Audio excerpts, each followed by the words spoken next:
তুমি মাথা দরকার আধা ইঞ্চি বাদ রেখা, আধা ইঞ্চি 1 ইঞ্চি বাদ রেখা, বুঝছো রাজু? ওইদিকে পুরো জায়গা ফারাবাজির দরকার নেমবো।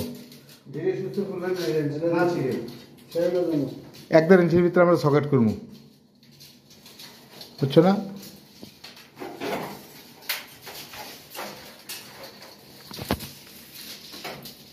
ওইদিকে গেছিলেন কবির ভাই, কি অবস্থা? পরিষ্কার চলতেছে।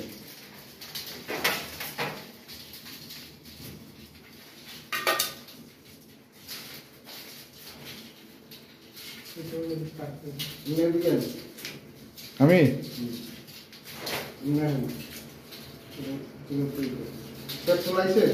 এটারে কবির ভাই, এটারে তো বেরি করা যাবো না। এটা রাজু, রাজু 5-6 ইঞ্চি থেকে ছিঁড়ে লাও, 5-6 ইঞ্চি কেটে লো, 5-6 ইঞ্চি রাখো, নিচে তো না ওঠে, বুঝো নাই?